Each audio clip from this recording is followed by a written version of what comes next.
Madame, Monsieur, bonsoir. Bienvenue dans ce journal à la une de l'actualité. Ce soir, une journée nationale du pardon et du souvenir instituée par le gouvernement.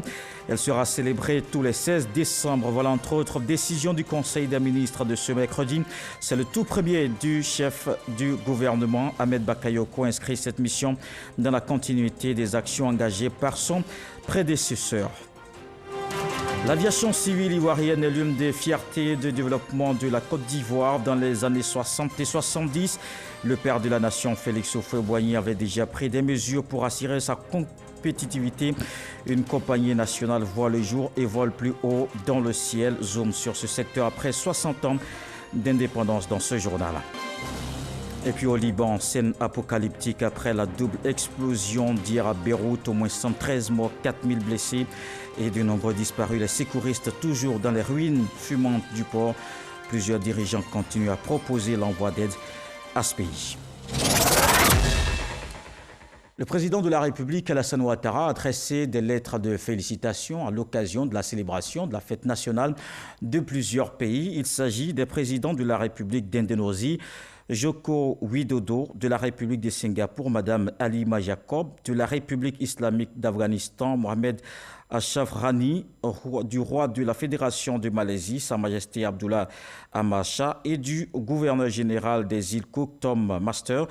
À tous les présidents, Alassane Ouattara a formulé des vœux de santé et de bonheur et a assuré sa disponibilité à renforcer les liens d'amitié et de coopération entre ces différents pays et la Côte d'Ivoire.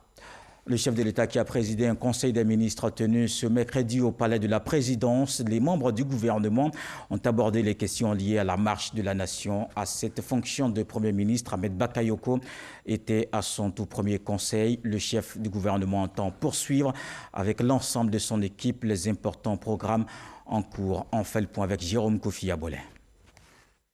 Le Conseil des ministres ce mercredi 5 août 2020 au palais présidentiel. Comme d'habitude, à cette occasion, plusieurs mesures ont été prises. Au nombre de celles-ci, on retient en prime l'ordonnance adoptée par le Conseil relativement à la répression de la commercialisation et de l'exportation illicite des produits agricoles. Cette ordonnance met en place un dispositif spécial en vue d'éradiquer le phénomène d'exportation frauduleuse des matières premières agricoles, notamment de l'anacarde. Elle prévoit à cet effet la confiscation et la vente immédiate des produits saisis ainsi que des moyens de transport selon la procédure judiciaire simplifiée. Comme autre mesure, au cours de cette réunion, le décret qui institue la Journée nationale du pardon et du souvenir et qui va se dérouler tous les 16 décembre à compter de cette année. La commémoration de la Journée nationale du pardon et du souvenir se déroulera le 16 décembre de chaque année, en souvenir de la journée du 16 décembre 2010, au cours de laquelle des affrontements entre militants et sympathisants des deux candidats du deuxième tour de l'élection présidentielle ont fait de nombreuses victimes devant le siège de la radio-télévision ivoirienne RTI. L'institution de cette journée spéciale est une exhortation de l'ensemble des Ivoiriens et des habitants de la Côte d'Ivoire au pardon réciproque afin d'honorer sans discrimination la mémoire de toutes les victimes des différentes crises survenues dans notre pays de façon à nous préserver contre la répétition de ce passé douloureux. Ce Conseil des ministres, on peut le dire, en est le premier pour Ahmed Bakayoko en tant que Premier ministre, le nouveau chef du gouvernement pour rendre hommage à l'ex-premier ministre Feu Amadou Gon Coulibaly indique vouloir s'inscrire dans la continuité des actions de son prédécesseur. Excellence, Monsieur le Président de la République, il vous a plu le jeudi 30 juillet 2020 de me nommer aux hautes fonctions de Premier ministre, chef du gouvernement, ministre de la Défense, suite au rappel à Dieu de notre très regretté, le Premier ministre Amadou Gon Coulibaly. Je voudrais, avant tout propos, saluer la mémoire de mon illustre prédécesseur, mon illustre aîné, le Premier ministre Amadou Gon Coulibaly, dont l'ombre plane dans cette salle du Conseil où il nous a si souvent fait partager sa passion et son amour pour la Côte d'Ivoire.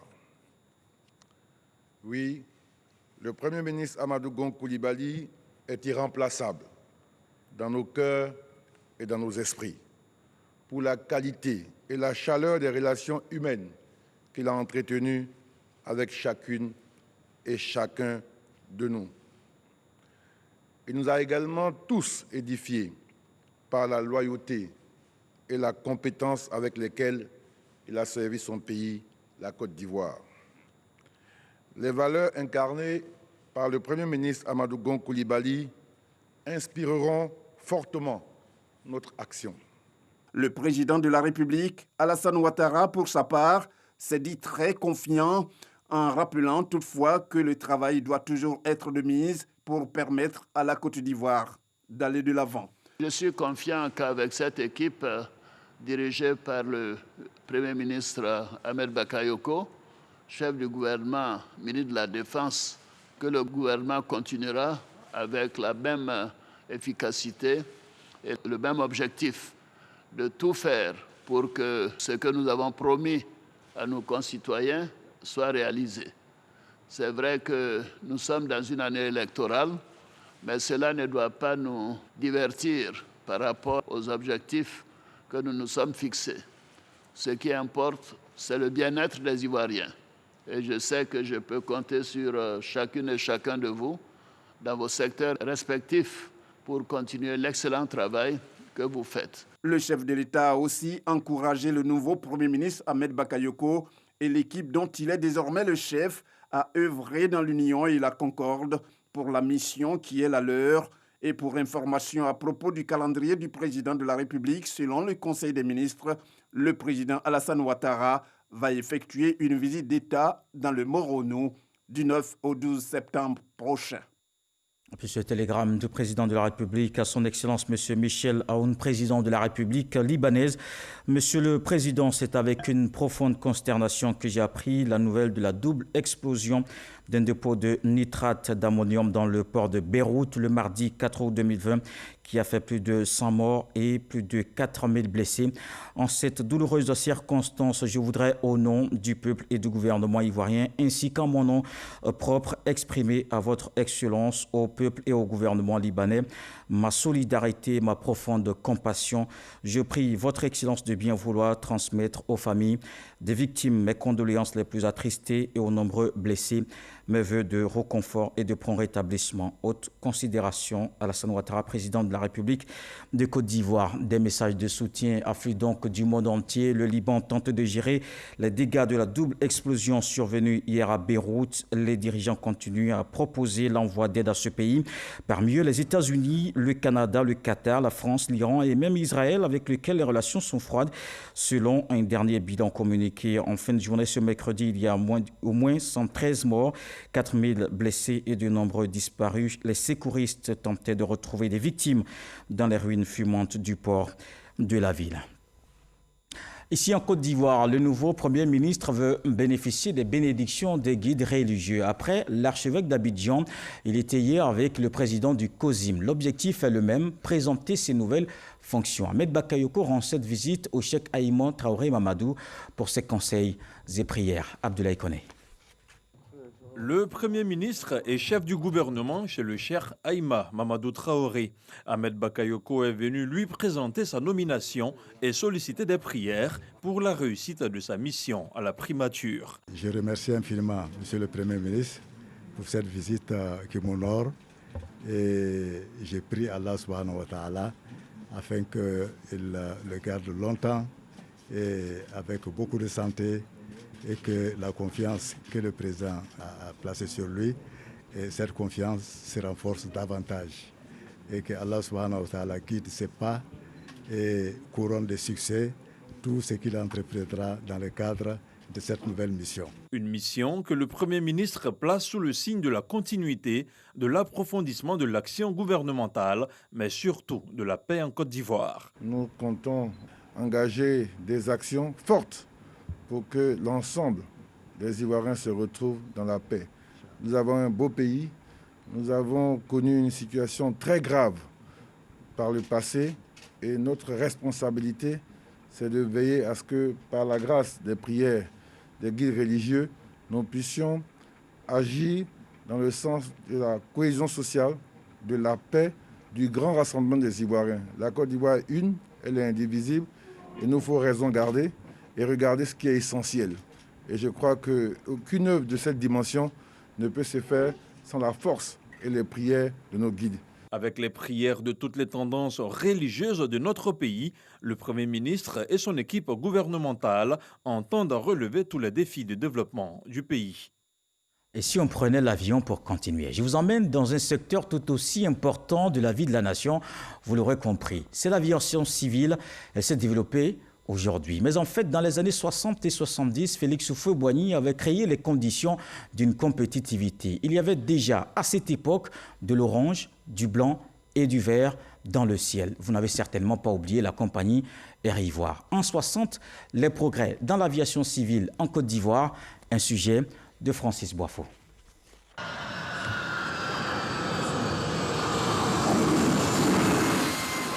Beaucoup se souviennent encore de ces mouvements d'aéronefs, des Fokker 27 et 28 sur toute l'étendue du territoire national dans les années 70 en Côte d'Ivoire.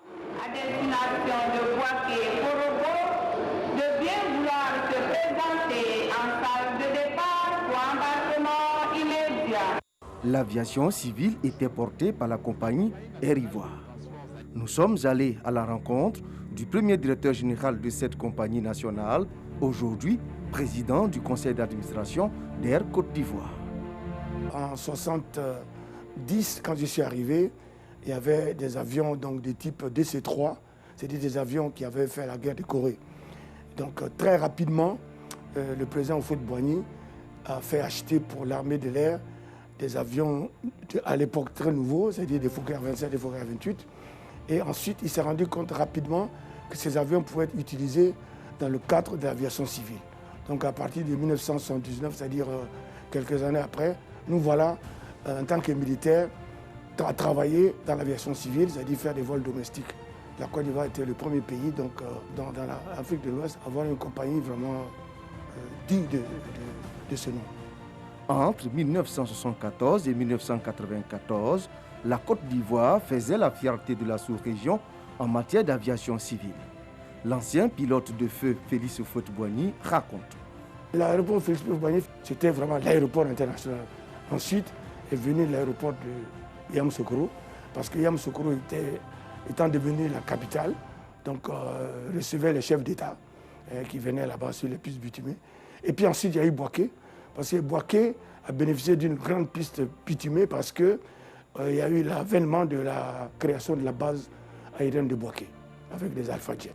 Avec la formation que nous avons donnée à nos frères, je peux dire à partir de 1975, la plupart des pilotes de Air Ivoire à l'époque, à commencer même par l'armée de l'air, étaient des Ivoiriens. Comme encore une fois, nous fûmes les premiers à mettre des pilotes ivoiriens dans les avions. La Côte d'Ivoire a toujours eu une aviation civile dynamique, selon l'ancien directeur des opérations en vol de la défunte Air Afrique, aujourd'hui directeur général de l'Autorité nationale de l'aviation civile de Côte d'Ivoire. Vous vous souviendrez que la compagnie Air Afrique a été créée en 1961 et que c'est à Abidjan qu'est installé le siège de cette compagnie. Les avions étaient immatriculés en Côte d'Ivoire et donc gérés par l'aviation civile ivoirienne, ce qui a créé une activité intéressante pour le pays dans le domaine de l'aérien. À l'époque, l'aviation civile s'est employée à former les premiers cadres pilotes, les premiers cadres ingénieurs pour assumer cette mission de supervision de la compagnie Air Afrique. Après la disparition d'Air Afrique en 2002, l'État de Côte d'Ivoire tente de réorganiser le secteur en faisant appel à des compagnies privées.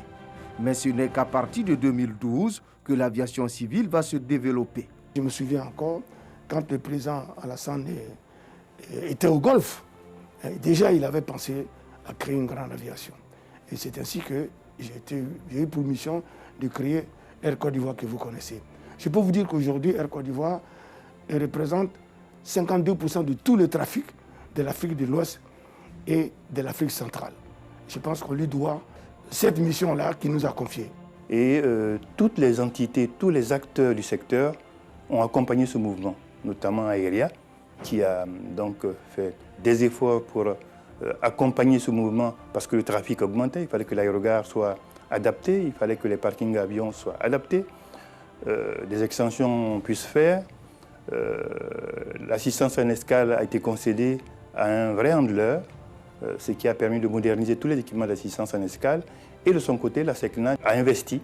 La SECNA est passée du contrôle normal à la surveillance radar, puis au contrôle radar. La sûreté a été concédée à Avisécure, mais sous la supervision de l'ANAC. La Côte d'Ivoire est désormais l'une des plateformes aéroportuaires les plus dynamiques de la sous-région et en Afrique. Le dernier audit réalisé de l'OACI en Côte d'Ivoire a donné un taux de satisfaction de 82%. En 2011, nous étions à un taux de 42%. Nous avons certifié l'aéroport de l'Abidjan avec Aéria. La Côte d'Ivoire est aujourd'hui membre du Conseil de l'OACI. La Côte d'Ivoire est aujourd'hui membre, par nos experts, et membre de la Commission de la navigation aérienne, qui est la plus grande commission technique de l'OACI. La Côte d'Ivoire est membre du panel de sûreté de l'OACI. Le président de la République, son Excellence M. Alassane Ouattara, a impulsé donc toutes ces actions parce qu'il avait la volonté d'avoir une aviation civile performante. Et nous avons suivi ces instructions.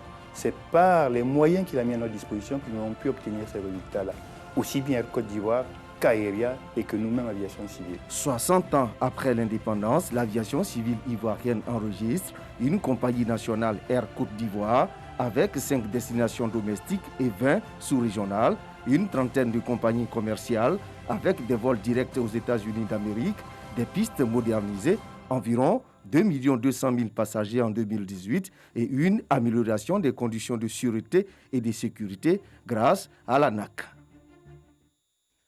En 60, les progrès dans l'aviation civile en Côte d'Ivoire, un reportage de Francis Boifo. Et nous sommes à 2 jours de la célébration des 60 ans d'indépendance de la Côte d'Ivoire.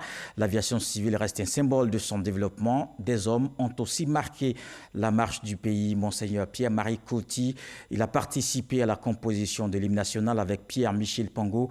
C'est en 2013 qu'il reçoit une distinction nationale dans l'ordre du mérite. Retour ce soir sur l'apport de Pierre-Marie Coty. Entre témoignages et souvenirs, Franck Adio nous replonge dans la mémoire de notre indépendance. Plus de 60 années de sacerdoce. Monseigneur Pierre-Marie Coty est décédé le 17 juillet dernier à l'âge de 93 ans.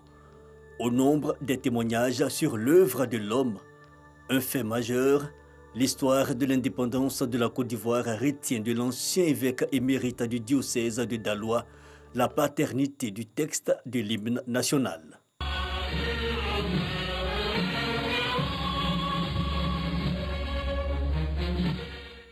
Pour mieux comprendre, remontons le temps. Avril 1960, la Côte d'Ivoire se prépare à la proclamation de son indépendance. La question de la composition d'un hymne urge. Ils sont plusieurs à proposer des textes et des notes musicales. L'abbé Pierre-Michel Pango, compositeur de la messe des lagunes jouée lors du jubilé d'argent de l'église, avait déjà attiré l'attention de Félix Houphouët-Boigny, ministre dans le gouvernement français à l'époque et futur président. Mais le curé n'est pas intéressé. Hucher Assoin, un collaborateur de Félix Houphouët-Boigny, est envoyé pour le convaincre. Ce dernier obtient l'accord du père Pango qui composera la musique. Hucher Assoin, pour les paroles, lui recommande un autre curé, l'abbé Pierre-Marie Coty, prêtre depuis 5 ans et excellent parolier. Leur proposition est retenue, mais un problème survient et cela est raconté par Monseigneur Coty lui-même au cours d'un entretien télévisé. Avant le jour de la proclamation déjà, je crois 2 ou 3 jours avant, un papier sort, une espèce de brochure où on nous présente l'hymne national. Et l'hymne national qui nous a présenté, ce n'est plus l'abbé Pango et l'abbé Pierre-Marie Coty. Mais on reconnaît à Pango, auteur de la musique, mais les paroles, c'est écrit paroles d'Éclat Mathieu avec la collaboration de Joachim Bonny et de Pierre-Marie Coty. C'était pas la vérité. C'était pas la vérité. Mais l'injustice est réparée depuis. En 2013, l'année du décès du compositeur de la musique, l'abbé Pierre-Michel Pango, Le président de la République, Alassane Ouattara, honore sa mémoire et réhabilite le travail de Monseigneur Pierre-Marie Coty. Tous les deux sont décorés dans l'ordre du mérite national au grade de commandeur.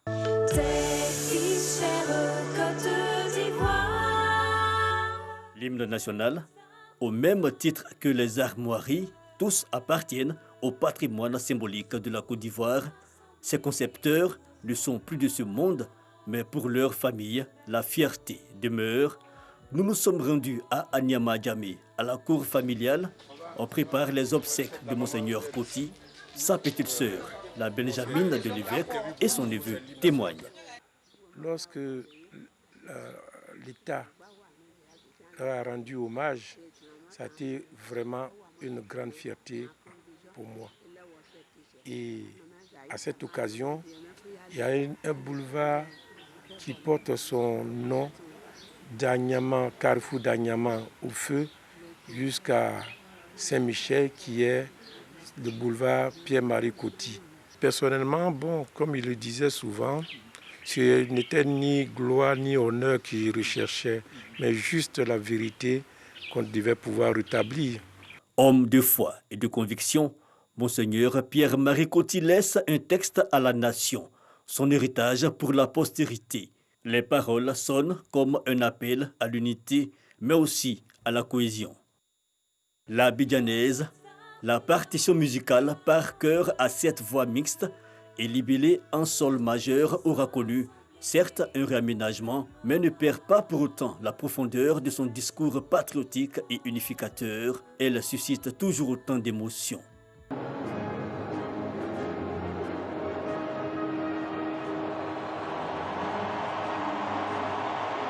Et autant d'inspiration, quel que soit le style adopté, naviguant aisément du classique au contemporain. En somme, la bidjanaise, une cinquantaine de dialectes y retrouvent des similarités. De la fierté sénoufo,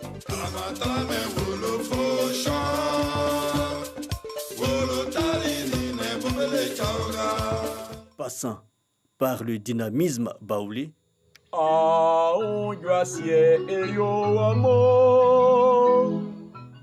la créativité d'Ida,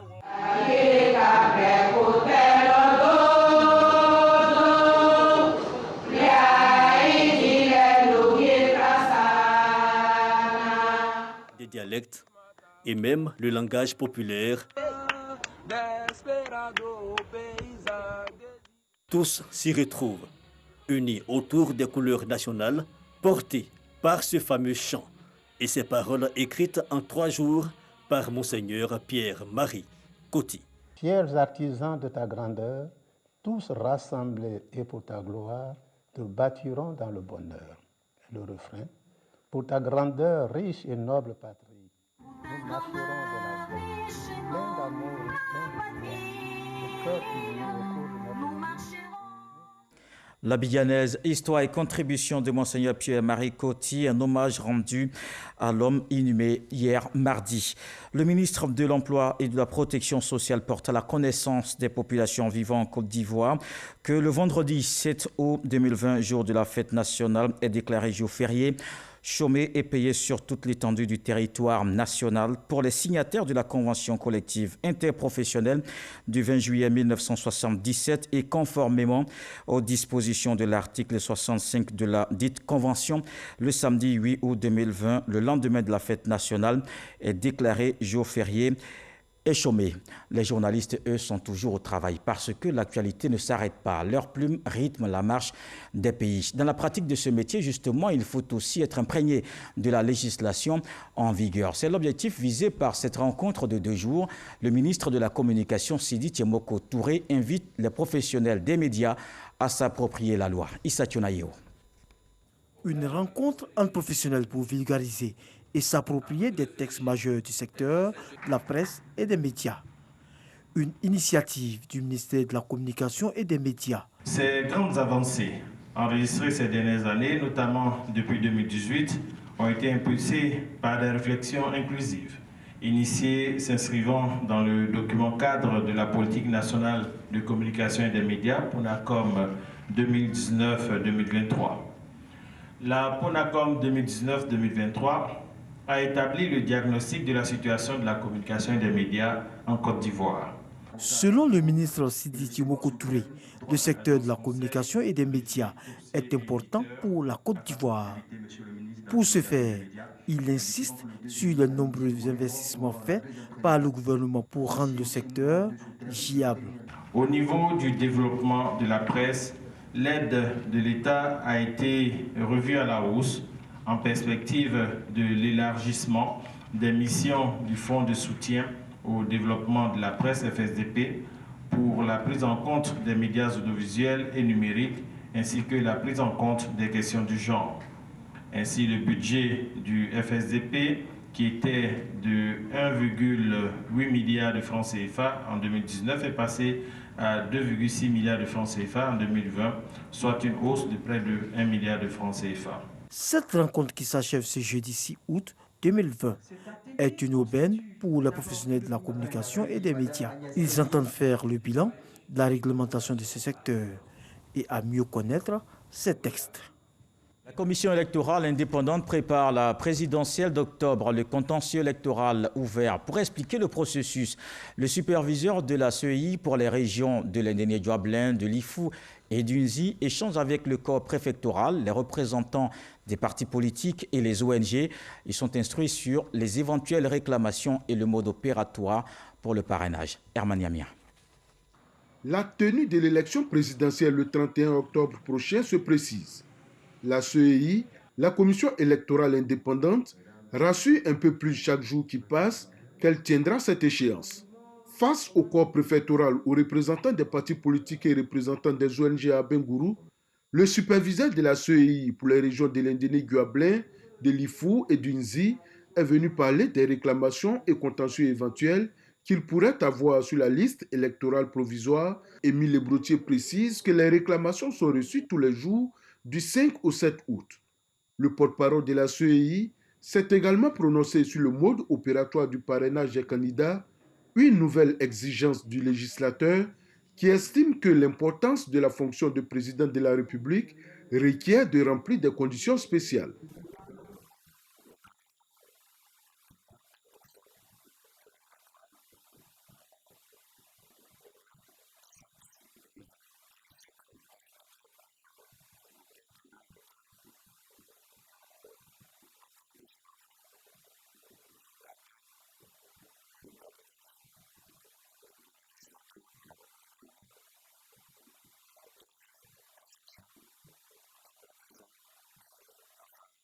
Au cours de cette rencontre, le porte-parole de la CEI a indiqué que les commissions électorales locales seront recomposées les jours à venir pour respecter la décision de la Cour africaine des droits de l'homme et des peuples rendue le 15 juillet dernier. L'actualité, c'est aussi la lutte contre la Covid-19. Les actions se multiplient pour arriver à bout de la pandémie en Côte d'Ivoire.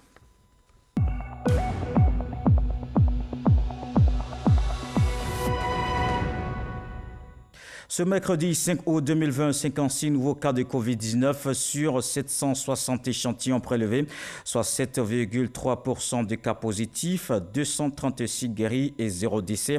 À la date du 5 août, la Côte d'Ivoire compte donc 16 349 cas confirmés et 12 191 personnes guéries, 103 décès et 4 055 cas positifs.